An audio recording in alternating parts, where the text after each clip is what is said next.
They're closing down on people, fellas. They're closing down on people, your people. They're closing down on you and your children. Well, the United States of America has launched stricter student visa policies impacting who? African students. The USA, the United States of America, has got stricter student visa policies impacting primarily African countries. So things are not going to be the way they used to be in the past. It's over. I think it's coming about time when people don't want you, you need to, you need to look at yourself and stop saying they're not nice. Like, why don't you call me back? You're not nice. Why don't you answer my call? You're not nice. Why don't you text me back? You're not nice. Maybe you shouldn't be texting them anyway.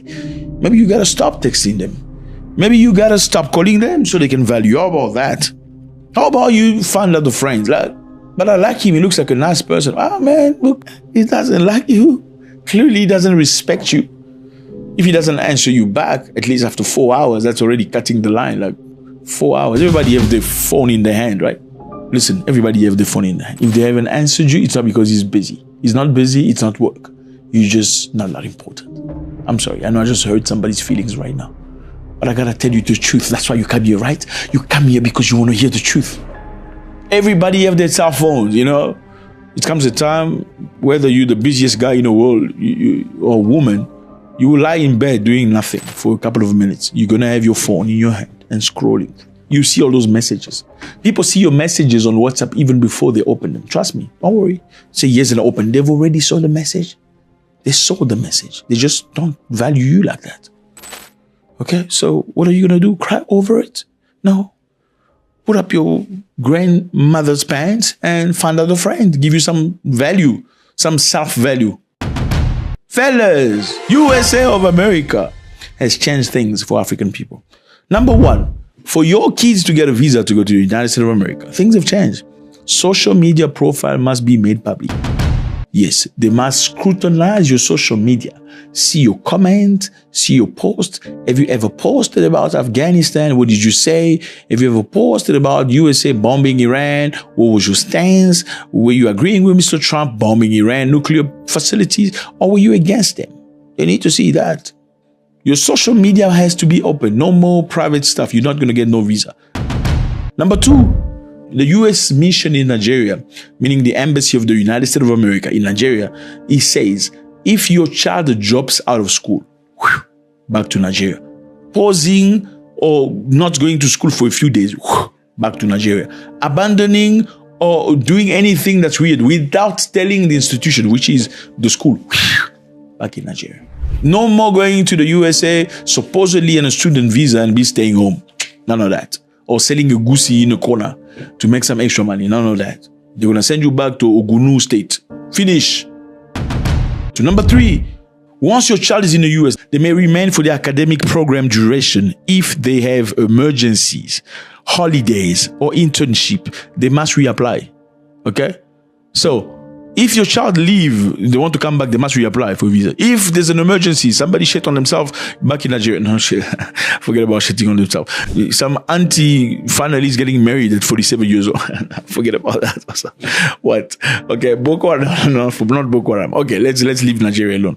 Somebody want to go to Uganda to do Buganda and stuff and get circumcised. No, leave the circumcision of Uganda. Anyway. So basically, if you travel back to Africa, you have to reapply. No more, your visa is open, you can go and come back and go. Finish.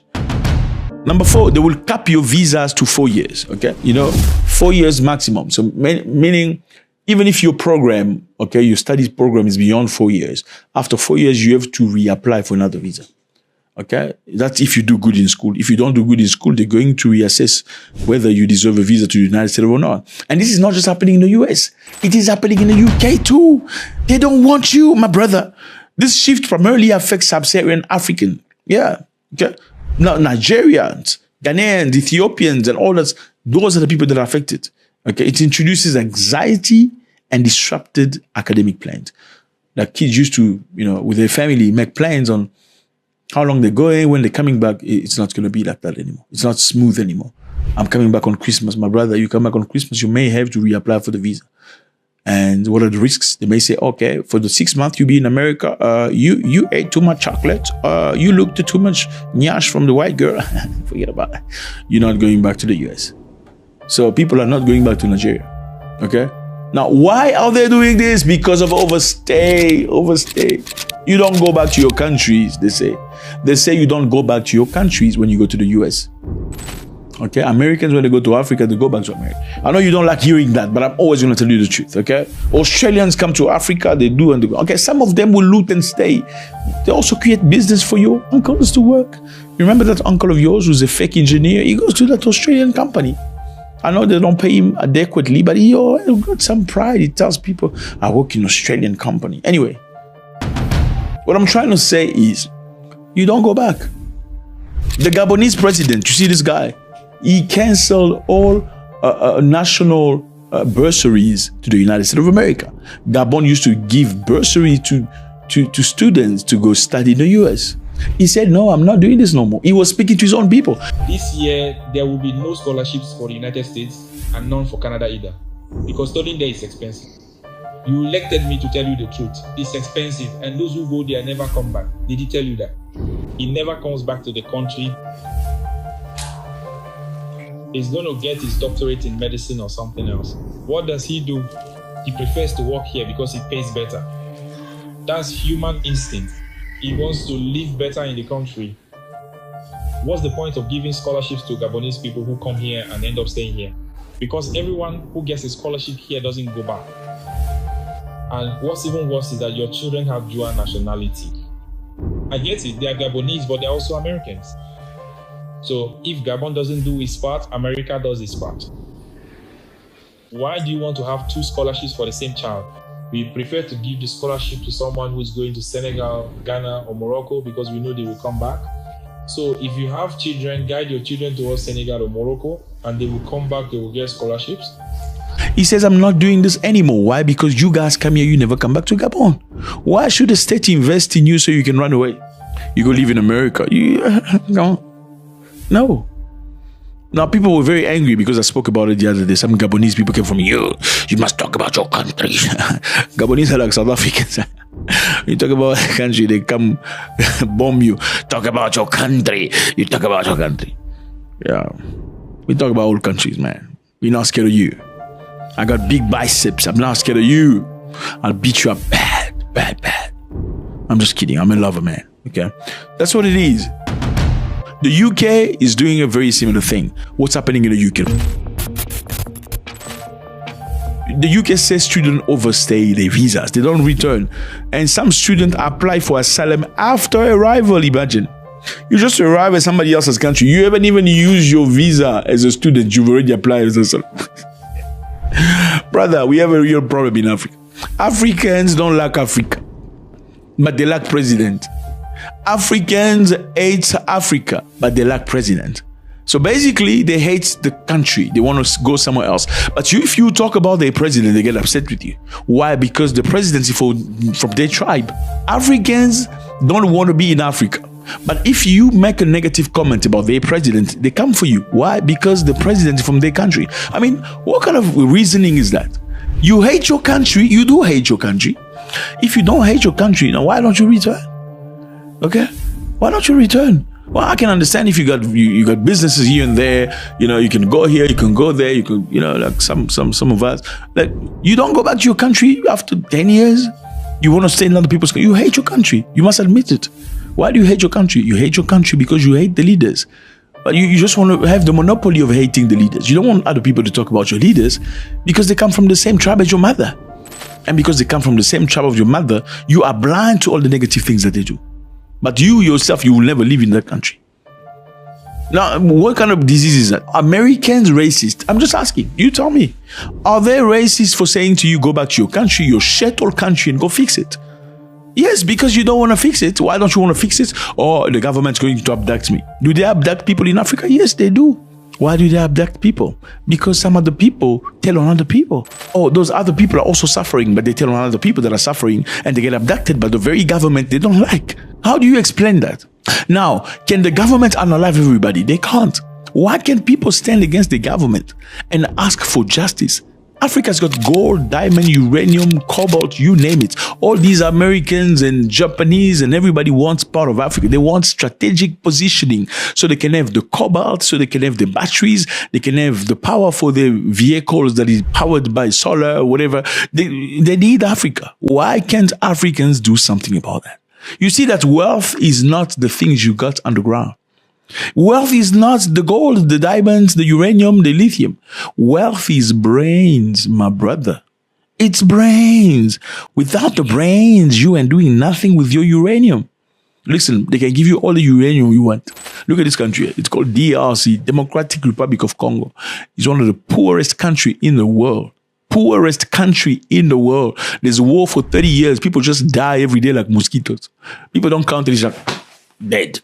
They just die. But they have gold, diamond, lithium, cobalt, uranium, manganese, everything. Okay? If that is rich, they are the richest country in the world. Why? Because there's no brain. I know they're going to get very triggered when you say that. Because they support people that are in power because they are from their tribe. It's all about tribe. First let's talk about freedom. We want to be freedom. We want a Congolese, 100% Congolese president. He must be 100% Congolese. But then when the Congolese come together, then they start supporting whoever is in power because he's from their tribe. It's all about tribe. You see, this political party, you know which tribe is behind it. I know. Some people will come here saying it's complex. No, it's the truth. You know it's the truth. It's sad because that's the situation of many African countries. Now they say your children are not going to America and stuff because look, Africans pray for visas. Okay, y'all don't know it. My American and Caribbean brothers, Africans pray for visas to go to the States and Europe. I know some of you will get triggered like, why are you putting us out there? Yeah, that's the truth. You do pray for visas. You shouldn't be praying for visas. They should be praying for visas to come to you. You are the motherland. But your country can't stand because, number one, many of you are coward, you're scared. You are scared to stand and fight because all of you want to leave. Listen, freedom and liberation claims blood. Some people must go for others to continue. If you don't like it, you can continue making babies like Nigerians. 220 million people. So many people in the country now, they have to run into Ghana, to other countries and say people hate Nigerians because you can't stay in your own place. You have to stand against injustice. You have to stand against dysfunctioning government. You're scared to stand. But why are you scared to stand? Because a lot of you are snitches. How are you snitches? Because you snitch on each other. You go tell the private security and the private services, you see, my neighbor is the one that's leading the group. That's what you do. But at the same time, you don't even have money yourself. You lost. You lost because at the end of the day, even when you have brave people that stand for you, you kill them. You kill Lumumba. Didn't you kill Lumumba? This man here. Lumumba fought the Belgians. He stood against the Belgians for the goodness of these people right here. These people on the map. Lumumba, at the day of the independence, the Belgians had to give independence to the Congo. And on that day, the Belgian king was to make a speech saying, hey, we're giving you independence because you're brave now, because you're smart enough to run your own country. Lumumba said, no, you can't let him do that speech. I need to do a speech. He went backstage and wrote a speech right there. Yes. And he went on stage and say, you didn't give us independence. It's from our blood and tears. You beat us like animals. You made us suffer. We have fought for our independence. Yeah, that's how he spoke. Independence fighters, today, victorious. I salute you in the name of the Congolese government. To all of you, my dear friends, who have fought so tirelessly and valiantly by our side, I earnestly ask you to make this significant, the 30th of July, 1960, a truly memorable and deeply cherished date that you will forever keep indelibly engraved within the very depths of your hearts, a profoundly important date whose true meaning and profound significance you will proudly and passionately teach your beloved children so that they in turn will faithfully pass on to their own sons and grandsons the glorious and inspiring history of our arduous struggle for the precious gift of freedom. We have truly endured the relentless mockery, the harsh insults, and the painful blows that we unfortunately had to suffer each and every morning, noon, and night, simply because we were... Guess who orchestrated his death? His own people.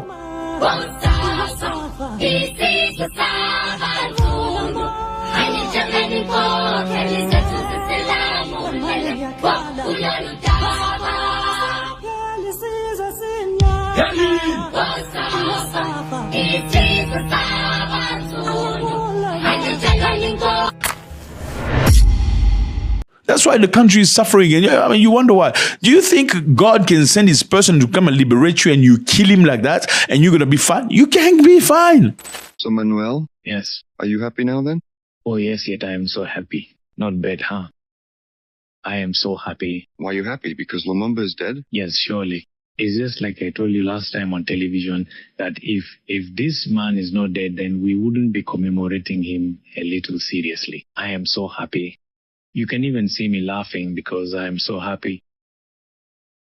Doesn't it bother you that he was assassinated like that? Yes, surely. The way he was assassinated like that. If it were up to me, if it were about me, I would even eat him, If it were at my place, I would even eat him like we eat Chikwang. What do you truly think should really be done with the Lumumbists then? With the Lumambis, if it were up to me, if we arrest them, in fact, to be precise, if I were in the place of the head of state, or if I were an authority, I would send them all to Bakwanga, and then we should cut off their ears.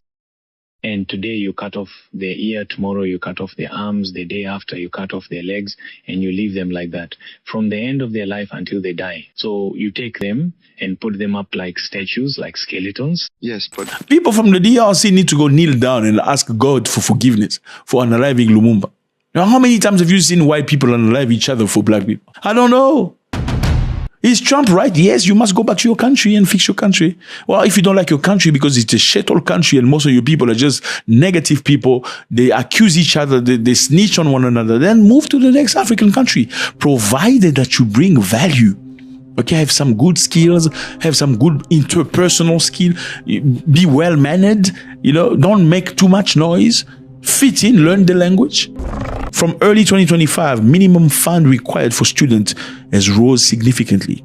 Now, if your child from Africa want to go to London and study, they must deposit at least 12,000 British pound to 15,000 British pound per year. That's the deposit, as opposed to how much, I don't know.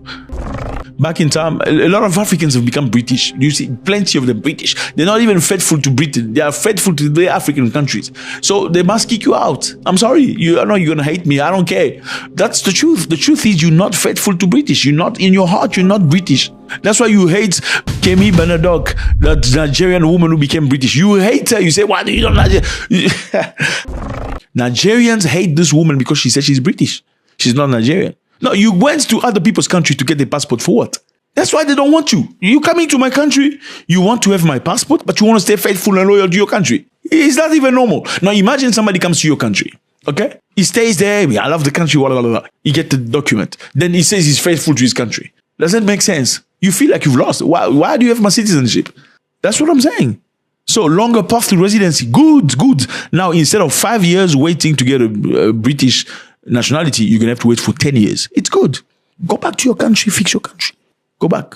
People that are exempted are only the people that are looked for in the country by the government. They want to unalive them. Those one I can understand. For the rest, you need to participate. Come as men. Stand up. Wear pants. Go fight.